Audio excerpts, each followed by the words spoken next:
Selamat malam Tribuners, salam jumpa di Tribun Ambon hari ini edisi 13 Desember 2022 bersama saya Mesya Marsabesi. Tribuners, sejumlah informasi terbaru dari Kota Ambon dan sekitarnya akan kami hadirkan untuk Anda. Inilah berita pertama. Pengungsi korban kebakaran lorong tahu Ambon capai 904 jiwa, tersebar di 4 titik pengungsian. Data warga korban kebakaran di lorong tahu kawasan Pasar Mardika, Kota Ambon bertambah. Terdata hingga Selasa 13 Desember 2022, ada 904 jiwa yang menjadi korban kebakaran di lorong tahu pada Jumat 9 Desember 2022 lalu. Data itu disampaikan Lurah Rijali, Marlina Haupea kepada tribunambon.com. Lanjut dikatakan Tribuners, 353 KK ini tersebar di 4 titik lokasi pengungsian. Di antaranya di kantor Lurah Rijali ada sebanyak 235 orang yang tersebar di tenda 1 sejumlah 47 orang, tenda 2 65 orang, dan tenda 3 123 orang. Sementara titik pengungsian kedua menempati satu tenda milik Brimopolda Maluku tak jauh dari kantor lurah sebanyak 40 orang. Sedangkan titik lokasi pengungsian ketiga berada di Blok Mutiara Mardika dengan jumlah pengungsi sebanyak 236 orang. Mereka tersebar di tenda 1 sebanyak 65 orang, tenda 2 40 orang, tenda 3 50 orang, dan tenda 4 sejumlah 81 orang. Di kantor Koperasi Batu Merah ada 19 kepala keluarga sekitar 59 jiwa. Diberitakan Tribuners, kebakaran terjadi di kawasan lorong pabrik tahu Pasar Mardika, Kelurahan Rijali, Kecamatan Sirimau, Kota Ambon, Jumat 9 Desember 2022 pukul 4 dini hari waktu Indonesia Timur.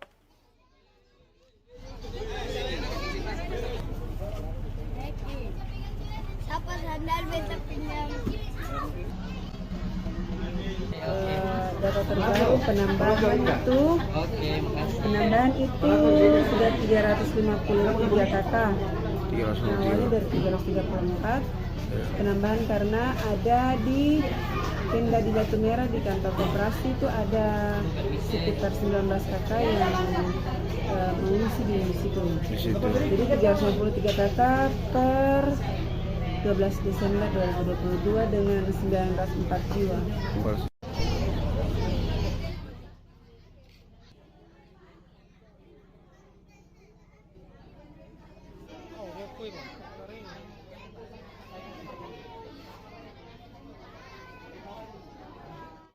Kita ke berita selanjutnya, Tribuners. Gelar konser mini di bawah JMP fans Brazil galang dana bantu korban kebakaran lorong tahu. Puluhan fans tim nasional atau timnas Brazil di Kota Ambon menggelar konser mini di bawah Jembatan Merah Putih atau JMP Senin 12 Desember 2022. Aksi peduli kasih itu dilakukan untuk menggalang dana yang akan diberikan kepada pengungsi korban kebakaran di lorong tahu, Kelurahan Rijali, Kecamatan Sirimau, Kota Ambon. Berdasarkan pantauan tribunambon.com di lokasi, para fans ini mulai berkumpul di bawah JMP sejak pukul 3 sore. Para fans kompak mengenakan jersey Seleção berwarna kuning. Tak lupa kardus bekas yang digunakan untuk menampung uluran tangan warga Ambon yang berlalu lalang melintasi kawasan jalan poros itu. Di sisi jalan juga tampak para fans Neymar siap dengan menghibur pengguna jalan lengkap dengan pengeras suara. Tak tanggung-tanggung Tribuners, mereka menurunkan 13 fans dengan suara merdu menggema di bawah JMP itu.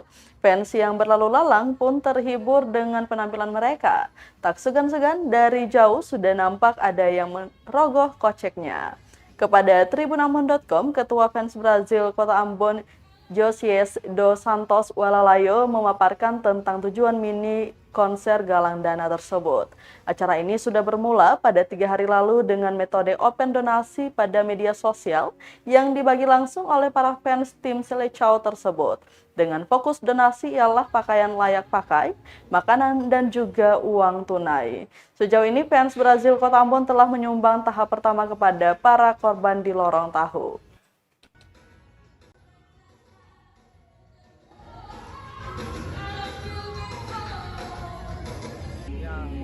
Tentunya kami hadir di sini, ini merupakan bagian dari kepedulian kami terhadap bencana kebakaran yang terjadi di kawasan Rinjali, Kecamatan Sirimau, Kota Ambon, dan juga barusan tadi terjadi di kawasan Pasar Lama, Kota Samlaki, Kabupaten Kepulauan Tanimbar. Oh, berarti ini buat 2 tempat Ya, kalau untuk hari ini tentunya kami akan berupaya untuk 2 lokasi ya, untuk Pasar Lama Samlaki dan juga untuk Kecamatan Sirimau, tepatnya Kelurahan Rinjali. Berapa hari Om? Berapa ini? Untuk kegiatan ini sebenarnya kami sudah membuka kegiatan dari 3 hari lalu, itu di mana dengan kami berdonasi melalui nomor rekening dan juga pakaian layak pakai, pakaian bayi dan tentunya makanan serta donasi untuk uang tunai. Dan puji Tuhan, alhamdulillah kami telah menyerahkan bantuan tahap pertama kemarin pada kawasan Rinjali.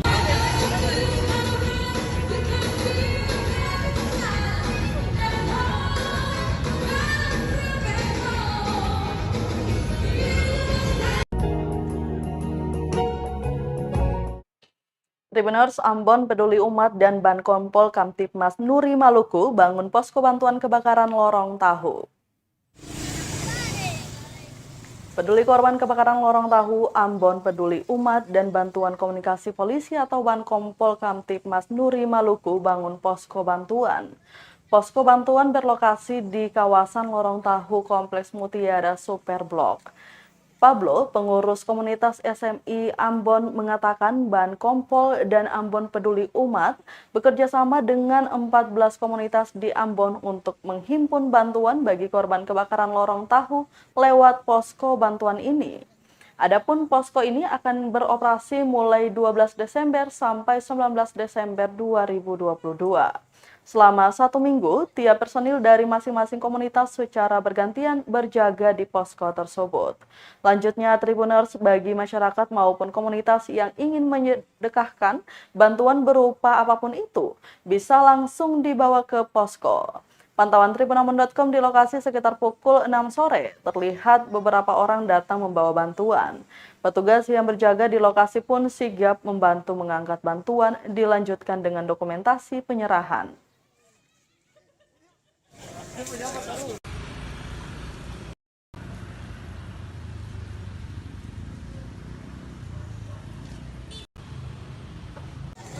Kami dari Ambon Peduli Umat dan Bankompol Nuri berkontribusi dengan beberapa komunitas, baik Kersubuan Ambon, Haroka Silaturahim Muslim Maluku, Supermoto Indonesia Ambon Chapter, Yayasan Lintas Pemuda Pancasila, Istiqomah Peduli Maluku, Kalisang Masjid, Baku Bantu, Patimura Archery Club, Muslim Maluku Adventure, Karibo Coffee, Angkringan Coffee, Masyarakat Ampariba, Musapa Media, Sister Villa Ambon. Tujuan kami membangun posko ini untuk mempermudah mendistribusikan bantuan kepada saudara-saudara kami yang tertimpa musibah kebakaran di lorong tahu Mardika. Nah, untuk pendistribusian bantuan kami buat semaksimal mungkin sehingga para korban kebakaran bisa mendapatkan bantuan dengan merata dan juga pastinya tidak ada hal-hal yang dimana unsur ketidakadilan sehingga semua merata, semua mendapatkan haknya sehingga bisa cepat pulih rasa trauma mereka dan juga bisa cepat berakhir penderitaan mereka. Masih dari Kota Ambon, Tribuners, pelajar dan mahasiswa pemuda Pancasila bersihkan lokasi pengungsian korban kebakaran lorong tahu. Sampah plastik jadi masalah baru pengungsi korban kebakaran lorong tahu Ambon. Sampah plastik, gelas, kemasan air mineral, kantong kresek banyak berserakan di lokasi tenda pengungsian.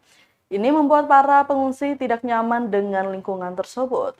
Satuan Pelajar Mahasiswa Pemuda Pancasila atau SAPMA PP wilayah Maluku menggelar pembersihan sampah di pengungsian korban terdampak kebakaran lorong tahu, tepatnya di pos keempat Superblok Mardika, Jalan Rijali Ambon, Selasa 13 Desember 2022.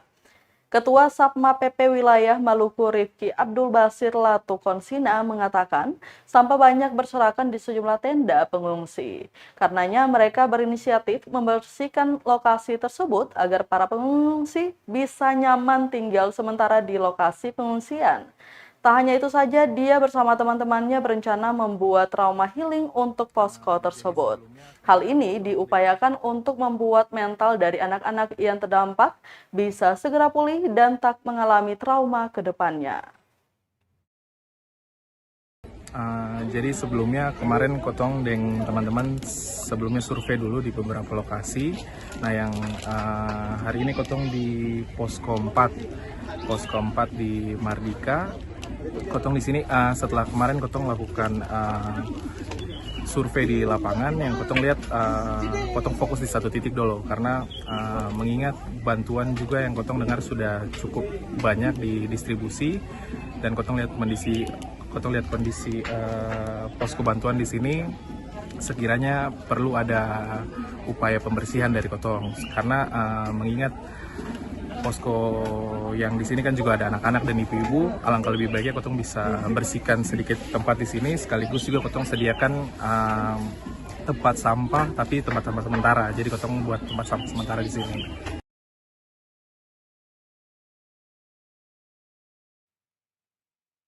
Baik, Tribuners, kita beralih ke berita lainnya.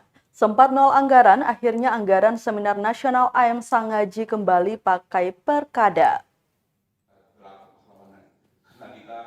Anggaran Seminar Nasional dalam proses pengusulan Abdul Muthalib atau AM Sangaji menjadi pahlawan nasional akhirnya kembali memakai peraturan kepala daerah atau Perkada. Padahal sebelumnya, Dinas Sosial Provinsi Maluku tak mampu menganggarkan anggaran Seminar Nasional di Perkada. Wakil Ketua Komisi 4 DPRD Provinsi Maluku Rafiq Apipudin mengatakan anggaran Rp150 juta untuk Seminar Nasional didapat atas inisiatif Wakil Rakyat bertemu PLT Sekda Maluku Sadli Lee. Sementara itu, anggota Komisi 4 DPRD Maluku Elviana Patiasina menilai Dinas Sosial kurang inisiatif mengusulkan AM Sangaji jadi pahlawan nasional. Pasalnya, anggaran senilai Rp150 juta untuk Seminar Nasional AM Sangaji tidak terurus. Sementara anggaran untuk Jambore TPPKK senilai miliaran rupiah bisa disetujui dengan mudah, padahal AM Sangaji lebih penting dibanding Jambore TPPKK yang tak membawa keuntungan bagi masyarakat Maluku. Patiasina berharap hal seperti ini tidak terjadi kembali untuk beberapa pahlawan nasional asal Maluku yang akan diajukan. Data sangat banyak dan ini hasil analisis yang belum sampai tuntas karena kita kerja mengumpulkan data dengan catatan kita. Pak Sekda siap itu dialokasikan dalam Perkada ya. Dan hari itu juga saya telepon Ibu Jacqueline, siapkan surat langsung bawa ke Sekda. Besoknya Ibu Kadis langsung ketemu dengan Pak Sekda di Balai Diklat. Alhamdulillah semua bisa dilaksanakan. Yang jelas ini jalan dulu. Ya. Soal nanti bagaimana dia cara atur di dalam itu kita akan atur. Bagi kita adalah pemerintah sudah memberikan dukungan, ya kita jalan saja dulu dengan yang ada.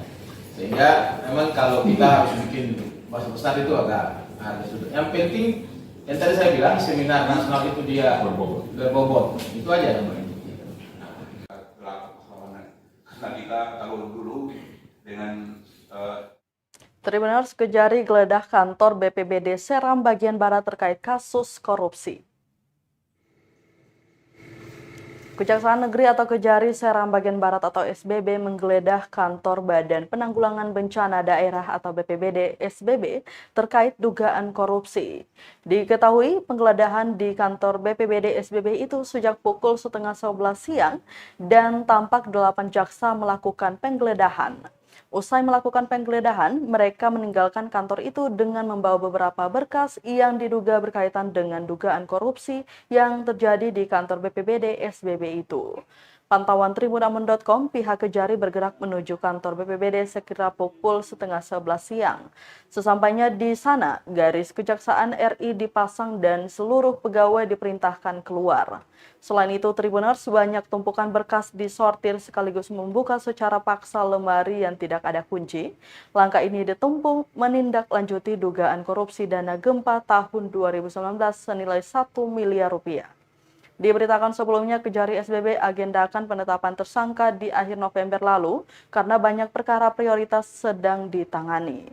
Data dihimpun, dana gempa sebesar 34 miliar disalurkan oleh BNPB lewat Bank BNI, diterima BPBD SBB serta dicairkan bulan Maret lalu. Diketahui 1 miliar dari sisa anggaran raib dan tidak jelas digunakan untuk apa. Boleh dibongkar tuh?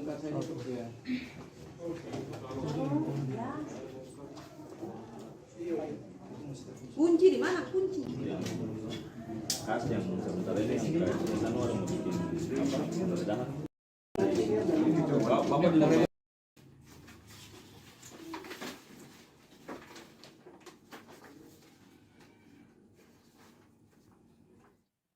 Tribuners 165 peserta tempuh tes wawancara PPK. Ketua KPU SBB sebut ada 3 faktor yang diuji. Tahapan seleksi Panitia Pemilihan Kecamatan atau PPK Kabupaten Seram Bagian Barat atau SBB memasuki tes wawancara yang diikuti 165 peserta. Berbeda dari komputer assessment test atau KAT, terdapat 3 spesifikasi yang diujikan dan menjadi prioritas, semisal pengetahuan kepemiluan, komitmen, hingga rekam jejak. Ketua Komisi Pemilihan Umum atau KPU SBB Syarif Hehanusa mengaku setiap spesifikasi itu memiliki 4 unsur prioritas yang dicari tahu dari peserta. Misal, pengetahuan kepemiluan membahas perihal teknis kepemiluan, administrasi kepemiluan, lembaga penyelenggara pemilu, dan wilayah kerja. Sedangkan integritas, profesionalitas, loyalitas, dan visi merupakan 4 unsur dalam bahasan komitmen. Sementara rekam jejak membicarakan riwayat kepemiluan, pendidikan, pengalaman kerja, serta organisasi.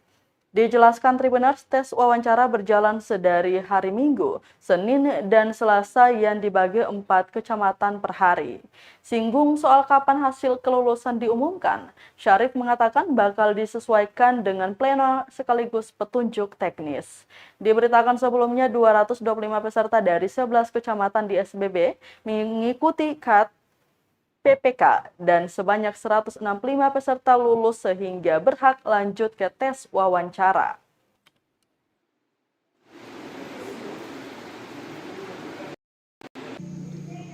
Iya, dari hari kemarin kami mulai hari Minggu tepatnya pukul 2 siang. Itu untuk 4 kecamatan. 4 kecamatan yang pertama kami ambil dari Kecamatan Seram Barat.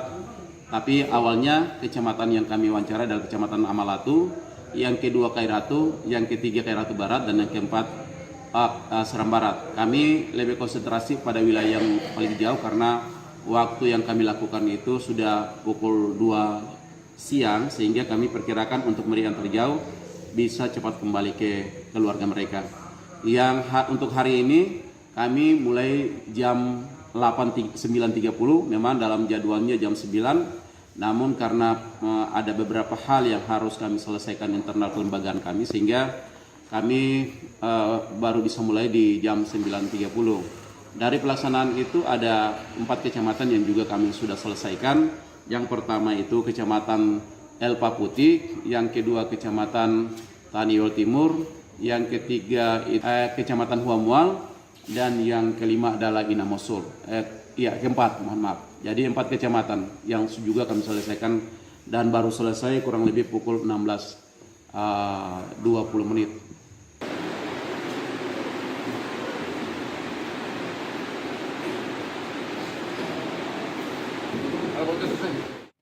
Baik Tribuners, berita tadi sekaligus menutup rangkaian kebersamaan kita di Tribun Ambon hari ini edisi 13 Desember 2022. Mewakili seluruh kru yang bertugas, saya Mesya Marsabesi pamit undur diri. Selamat malam dan sampai jumpa. Amato. Terima kasih sudah nonton. Jangan lupa like, subscribe, dan share ya.